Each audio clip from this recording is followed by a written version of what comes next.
పెట్టమని అడగాలి. అన్న మీకు ఎవరికైనా కనబడాయా? నాకైతే జర కళ్ళు తేజగా ఉన్నాయి, మంచిగానే చూసిన.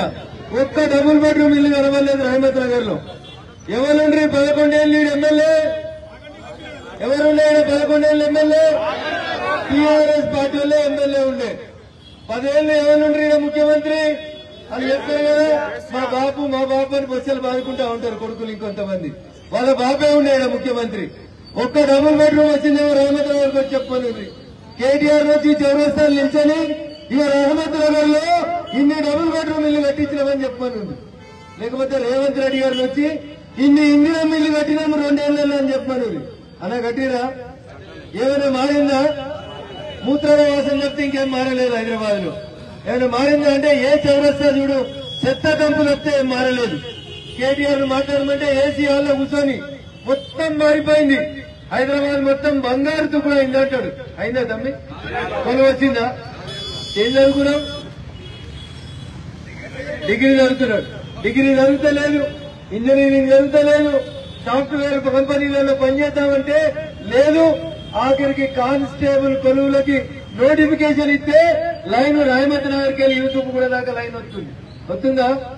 ఇంజనీరింగ్ చదివిన వాళ్ళు కూడా ఆ లైన్లలో నిల్చుంది.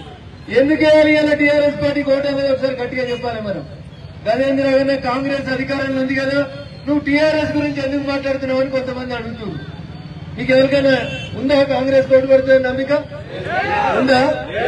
రేవంత్ రెడ్డి గారి పాలనలో కాంగ్రెస్ మళ్ళా 20 ఏళ్లు మీరు ఇంటికి తులం బంగారం ఇస్తే కూడా వాడు చెయ్యి కోటేయాడు. ఆ చెయ్యి భస్మాసురు అస్తమైంది. అయిందా లేదా? చెయ్యి భస్మాసురు అస్తమైంది రేవంత్ రెడ్డి పాలనలో. మనం ఎవ్వరం ఏమనొద్దు. బీసీ రిజర్వేషన్ అని బొచ్చలు కొట్టుకున్నారు. మొన్న బీసీ మంత్రి బిడ్డ చెప్పింది. ఎన్ని బూతులు తిట్టిందా చెల్లె? ఇన్నరా ముఖ్యమంత్రి ఏమో 42 రిజర్వేషన్ అని చెప్పి ఢిల్లీకి వచ్చి చెప్పిండు. ఇక చెల్లె చెప్పింది ముఖ్యమంత్రి మా అమ్మ మీద కుట్ర చేస్తున్నాడు. ముఖ్యమంత్రి అని కూడా అనలే, రేవంత్ రెడ్డి అన్నది పేరు పెట్టి. అన్నదా రేవంత్ రెడ్డి కుట్ర చేస్తుండన్నది, ఉత్తమ్ కుమార్ రెడ్డి కంప్లైంట్ ఇచ్చిండన్నది, శివధర్ రెడ్డి మా ఇంటికి పోలీసులను పంపిండన్నది, దీని వెనకాల ఎవరున్నారంటే పొంగులేటి శ్రీనివాసరెడ్డి ఉన్నాడు అన్నది. అన్నదా లేదా? మా జిల్లా వేము నరేందర్ రెడ్డి మమ్మల్ని తప్పుతున్నాడు అన్నది. ఇక మనకి ఇంతమంది కలిసి ఓ బీసీ బిడ్డను తప్పుతున్నారని రఘునందన్ రావు అంటే ఏదో కక్షతోటి చెప్పిండు అనుకోవాలి. చెప్పింది ఎవరు? కాంగ్రెస్ మంత్రి. చిన్న మంత్రి కాదు, పెద్ద మంత్రి. చానేళ్ల కింద మంత్రి అయింది అక్క. అవునా? ఓ బీసీ బిడ్డ వాళ్ళ బిడ్డ వచ్చి రోడ్డు మీద పంచాంగం చెప్పింది. ఇక మరి రేవంత్ రెడ్డి ఏం చెప్తే ఏమొస్తుంది? పేరుకు బీసీలకు ఎమ్మెల్యే పదవి ఇచ్చినాము అంటాడు. ఊర్లకి బస్తీలకు వచ్చినప్పుడు అడగాలి.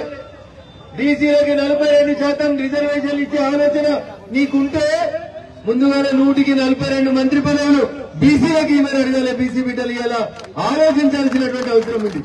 ఇది కాంగ్రెస్ పాలన. మనం ఎవ్వరం ఏమనకపోతే 5 ఏళ్లు రేవంత్ రెడ్డి గారు ముఖ్యమంత్రి ఉంటే ఇక మళ్ళా కాంగ్రెస్ 20 ఏళ్ల దాకా బంగాళాఖాతంలో పడితే తప్ప ఇక మనం కాంగ్రెస్ గురించి ఆలోచించాల్సిన అవసరం లేదు. వాళ్ళ మంత్రుల మధ్యన సైన్యత లేదు, వాళ్ళకే సఖ్యత లేదు. ఒక మంత్రి ఇటు మాట్లాడతాడు, ఒక మంత్రి అటు మాట్లాడతాడు. మొన్న మంత్రితో మాట్లాడితే చెప్తున్నాడు 2-3 మంత్రులే మొత్తం సంచులు ఎత్తుకపోతున్నారు అంటాడు. ఏమెత్తుకపోతున్నారు? ఆడికి పోతున్నాయి మొత్తం ఖమ్మంకే అడిగే ఆంధ్ర బార్డర్కే అవతలికి పోతున్నాయి. ఇవాళ ఇది కాంగ్రెస్ పాలన. ఇంకొన్ని సంచులు విమానంలో ఢిల్లీకి పోతున్నాయి తప్పితే ఇంకేడికి పోతలేవు. ఏమన్నా మారిందా గరీబ్ వాళ్ళ బతుకు? 22 నెలలలో అంటే రహమత్ నగర్ ఒక్కళ్ళని చెప్పాను మా బతుకు మారింది కాంగ్రెస్ పాలనలో అని చెప్పి కేసీఆర్ అంటారు. మొన్న చెప్పిండు ఫామ్ హౌస్కి వెళ్ళి ఏమని? కాంగ్రెస్ పార్టీ రౌడీ షీటర్లకు ఇస్తుంది అని చెప్పిండు. ఎవరికిచ్చింది?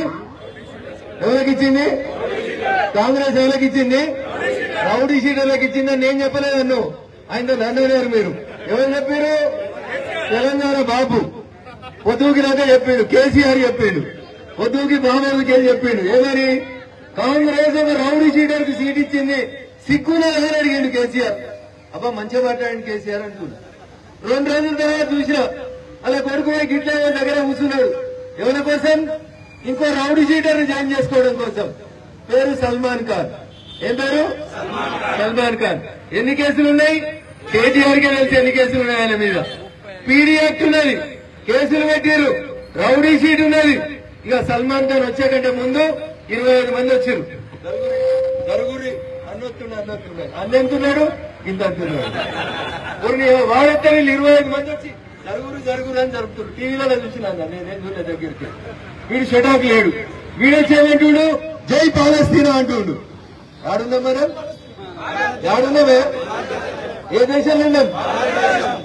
జై పాలస్తీనా అన్నది పక్కన కూర్చోబెట్టుకొని కేటీఆర్ చెప్తాడు హైదరాబాద్ ని మంచిగా చేస్తాం, హైదరాబాద్ ని మంచిగా చేస్తాం. ఏం మంచిగా చేస్తారా భయ్? నువ్వు అధికారంలో ఉన్న 10 ఏళ్లు నీ వెనకాల జరిగినటువంటి అసదుద్దీన్ అక్బరుద్దీన్లు ఇలా ఎవరి సంకల్పం వచ్చిరు? అసదుద్దీన్ ఓవైసీ వచ్చి పార్లమెంట్ లో ప్రమాణం చేసి జై పాలస్తీనా అంటాడు. ఒక పాలస్తీనా అన్నాడేమో రేవంత్ రెడ్డి వెనకాల పోతున్నాడు, ఇంకో పాలస్తీనా అన్నాడేమో కేటీఆర్ వెనకాల పోతున్నాడు. జై శ్రీరామ్ అన్నారు, జై భారత్ అన్నారు, యోగి చేస్తాను. ఈ దేశం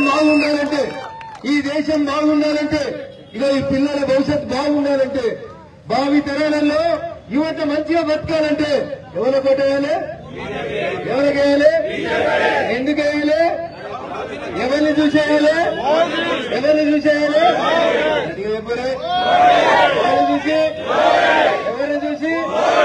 ఆయన ఏ దేశంలో కాలు పెడితే ఆ దేశం అధ్యక్షుడు విమానాలకు వచ్చి కొన్ని దగ్గరలో అయితే సాష్టాంగ దండం పెడుతురా?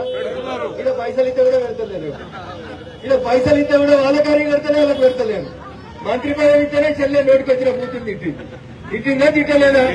మోడీ గారు ఏ దేశానికి పోయినా ఆయన ఇండియన్ అని గర్వంగా చెప్తున్నట్టు భారతీయుల గౌరవాన్ని పెంచినటువంటి నాయకుడు నరేంద్ర మోడీ గారు. కాంగ్రెస్ వేరు టీఆర్ఎస్ వేరు కాదన్నా. పొద్దుగాల టీఆర్ఎస్ అంటాడు, పొద్దుకి రేవంత్ రెడ్డితో ఫోటో దిగుతారు జై కాంగ్రెస్ అంటారు. ఎమ్మెల్యేలు ఉత్తుతారు కాదన్నా. బీజేపీ ఒక్క ఎమ్మెల్యే గెలిచినా, 2 గెలిచినా, 3 గెలిచినా, 8 మంది గెలిచినా ఎట్లున్నారంటే అమ్ముడు వేయకుండా నికార్సై నరేంద్ర మోడీ గారి నాయకత్వంలో పనిచేస్తూ వచ్చి వేరే పార్టీలకు ఇంతమందిని జమ చేసి మీటింగ్ పెట్టి 3 కిలోమీటర్లు నడవాలంటే ఎన్ని సీసాలు ఖాళీ అవుతుండేనో, ఎన్ని గ్లాసులు వదులుతుండేనో నాకంటే ఎక్కువ మీకే ఎరుక. అవునా? అన్నం పెట్టినా పెట్టకుండా, అటుకులు పెట్టినా పెట్టకుండా నమ్మిన జెండా కోసం తిరిగే ధైర్యం ఉన్న కార్యకర్తలు ఎవరంటే ఒక్క భారతీయ జనతా పార్టీ కార్యకర్తలు మాత్రమే. చాలా మంది జూబ్లీ హిల్స్ నువ్వు ఇన్ఛార్జ్ అంటే రాగన్నా ఎట్లా గెలుస్తారు? జూబ్లీ హిల్స్ లో వాళ్ళు 1,00,000 ఉన్నారట కదా అంటారు.